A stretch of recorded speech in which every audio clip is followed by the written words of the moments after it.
are 30 minutes away now from an extradition hearing for Robert Durst, the infamous real estate heir, arrested in New Orleans late Saturday night for the murder of Susan Berman.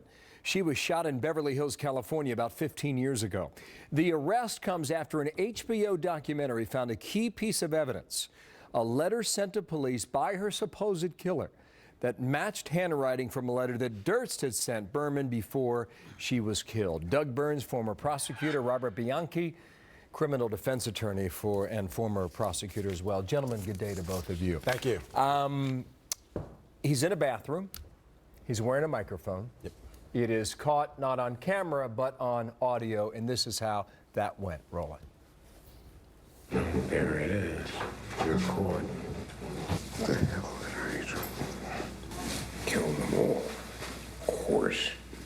And that last line is what people are keyed in on. Yes, Kill them they are. all, of course. Can you defend that? Is that admissible, Doug? First of all, working backwards from your question, I think it is admissible. I mean, he's not in custody. He's not being interrogated by law enforcement. They're going to argue that he has some level of expectation of privacy, but frankly, I do think it's admissible.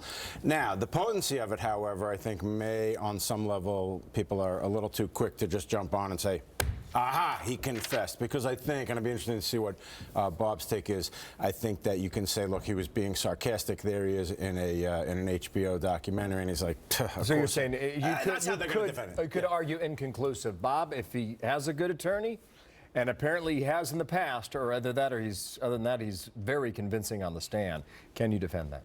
Well, no, I think they're going to have a very difficult time, and I'm going to tell you why. I agree with Doug that it really depends on the nature, the quality of the statement. In fact, the judge will charge the jury the context of the statement. But remember, the context of this statement was right after he got confronted unknowingly at the time with the envelope that connected him to the crime. This is what the prosecutors were looking for all the time.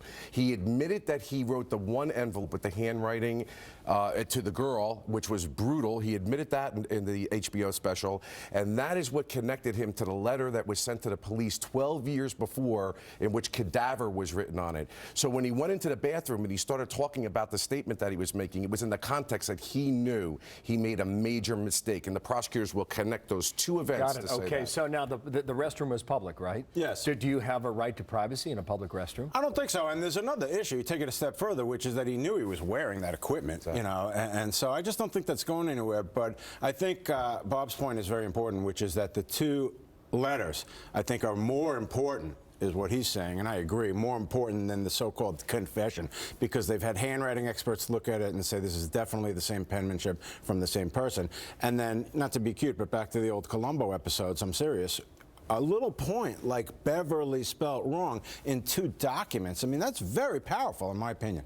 Robert, do you agree? Yeah, I agree. It's compelling evidence because all along the prosecution knew if they could link him to Los Angeles in that letter, that they were going to have a solid direct evidence case, and he just provided them with the data. Once again, investigatively speaking, arrogance and vanity will always get you in a prosecution. He should never have been on TV. Yeah. It was a huge mistake for him to do that. Well, why do you think he did that then? I think I can't believe his lawyers told him to do this. I think that they told him not to do it. Maybe he said, I'm going to go ahead and do it, and maybe that goes to the arrogant point. Absolutely. Yeah. This is what gets people all the time, vanity. He not only wanted to get through prosecution and say, I didn't do it, he wanted to convince the court of public opinion. Huge mistake. Robert, what about this? Were the producers working with the investigators while they were interviewing him? This will be an issue, and this will be the only legal issue. I do not believe that those investigators did that. I think they were watching very carefully. Do we know that answer? But we don't know for sure. We don't believe they were, because we know later on they found out the information from watching the show.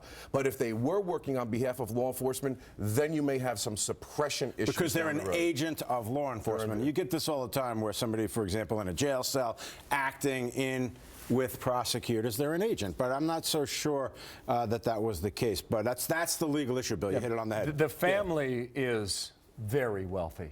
They own a lot of real estate here in New York. Staggering. I think $4 billion estimated worth. How do you, this is the same man who was on the stand for 4 days in Galveston, Texas, admitted that he took the dead body of his neighbor, cut it up into little pieces, put it into an oil barrel, and threw it into Galveston Bay and walked. How in the world does that happened. I'll tell you how that happens from a prosecutorial standpoint. And I've trained many of my assistant prosecutors when I was county prosecutor. The mere fact that you have dismemberment and destruction of human remains does not mean you've proved the person actually killed the person. They should have went much more, in my opinion. He argued self-defense, right? Well, he should have argued and much that was more, successful. Much more on the motive evidence that he needed to take that guy out because that guy was blackmailing him. But Bob, and that's quickly, Doug. Yeah, real quick. That's still the minority situation, in my view. And we were discussing this because the point is, you got somebody. It's a jury dynamic thing. Bob explained to me earlier, and he's right. He bonded with that jury. That was kind of a 1 in 100. You know. Yeah. Well, we'll see whether or not. Well, this time it's going to be different, Bill. This time, it's going to be This is a little different because you have direct evidence now, concrete evidence with those letters. We got to roll. Thank you, Robert. Thank you, Doug. My pleasure. All right, 23 minutes.